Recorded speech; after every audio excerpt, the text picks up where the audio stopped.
என்எல்சியால் பாதிக்கப்பட்ட மக்களின் சார்பான இந்த குரல் பொதுமக்களுக்கு மிகப்பெரிய பேர் அபாயம் ஏற்பட்டிருக்கிறது. இனி ஒன்றிய அரசு கடலூர் மாவட்டத்தில் எந்த ஒரு கிராமத்திலும் நிலத்தை கையகப்படுத்தக்கூடாது. இந்த கோரிக்கை உள்ளிட்ட பல கோரிக்கைகளுக்காக போராடிய வானராயபுரம் பஞ்சாயத்தைச் சேர்ந்த பொதுமக்கள், படித்த இளைஞர்கள், என்எல்சியிலே பணி செய்கின்ற இளைஞர்கள், ஒப்பந்த பணியாளர்கள், தாய்மார்கள் என்று அவர்கள் அனைவர் மீது உண்மைக்கு மாறான பொய் வழக்கு போடப்பட்டிருக்கிறது. அதை உடனடியாக திரும்ப பெற மாண்புமிகு முதலமைச்சர் அவர்கள் உத்தரவிட வேண்டும். இது குறித்து மாண்புமிகு முதலமைச்சருக்கு ஏற்கனவே நான் கடிதம் கொடுத்திருக்கிறேன் என்று இன்று இந்த அவையின் கவனத்தை ஈர்த்திருக்கிறேன்.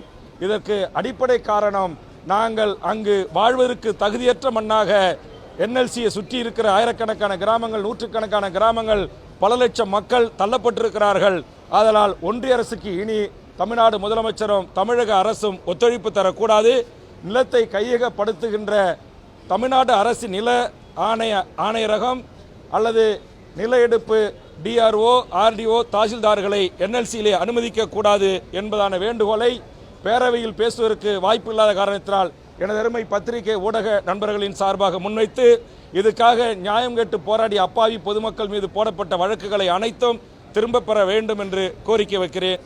முன்வரிசை தலைவர்களுக்கு தர வேண்டிய ஒரு நிமிடங்களை கூட இந்த கடைசி கூட்டத்தொடரில் தராமல் அவர் வெறும் நன்றி சொல்வதற்கு மட்டுமே நேரத்தை எடுத்துக்கொள்ளுங்கள் அல்லது முதலமைச்சர் அவருடைய துறையின் மீது மட்டும் கோரிக்கை வைத்து நீங்கள் அமருங்கள் என்று உத்தரவிடுவது என்பது இது ஜனநாயக மாண்பல்ல, மரபல்ல. இதை மாண்புமிகு முதலமைச்சர் அவை முன்னவர்கள் கருத்தில் கொள்ள வேண்டும்.